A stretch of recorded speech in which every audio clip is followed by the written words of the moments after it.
Once, in a quiet suburb, among green meadows and beautiful houses, there was a psychiatric clinic. It was a gloomy and abandoned building, surrounded by high fences and guarded by strict rules. People suffering from various mental disorders lived in this asylum. They were deprived of their freedom and forced to spend their days inside the walls of this gloomy place.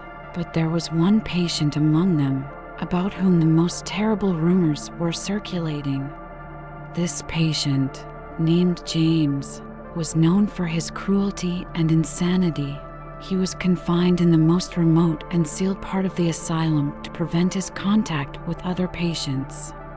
The nurses and doctors working at the clinic always felt James's unpleasant presence. They heard his sinister laughter and saw his cold and lifeless eyes. He was a source of fear and anxiety to everyone who ever crossed his path.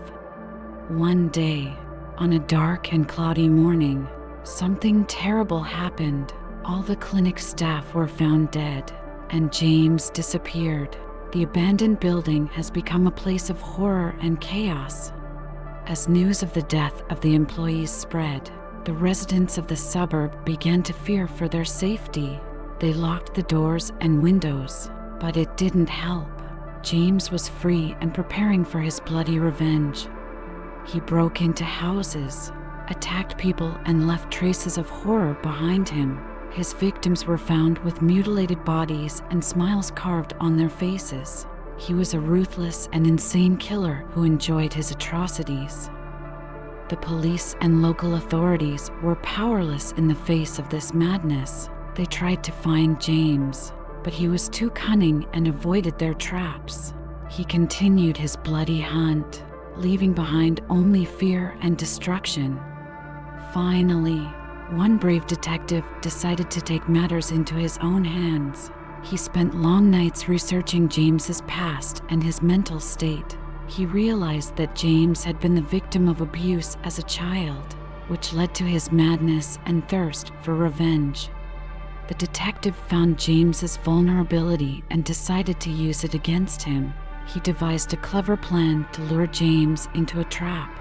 He posted an ad about a fictitious psychiatric clinic that offered treatment for patients with his peculiarities. James, attracted by the opportunity to get help, decided to try his luck and visit this clinic. He did not suspect that it was a trap and that he was waiting for a meeting with a detective. When James arrived at the clinic, he was greeted by a detective posing as a doctor. The detective convinced James that he was ready to help him and offered him a special procedure that he said would help him get rid of his sinister tendencies. James, eager to get rid of his insanity, agreed to the procedure. He was led into a room where a trap awaited him. The door slammed shut, and the detective announced that this was the end for James. But James wasn't going to give up without a fight. He began to fight the detective using his strength and madness. The battle was fierce and ruthless, but in the end James proved stronger. He intercepted the detective's weapon and turned it against him. The detective realized that his plan had failed and that he was the victim of his own trap. He tried to beg James for mercy, but to no avail.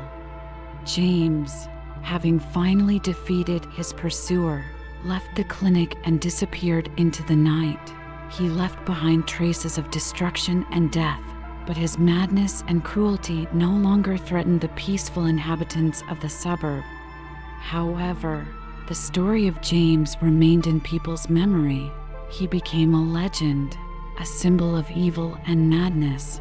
Residents of the suburb will always remember its history, so as not to forget that evil can reside in the most unexpected places. Thus ended the story of James, a man immersed in madness and a thirst for revenge. His story reminds us that even in the darkest corners of the world, there is hope for healing and salvation.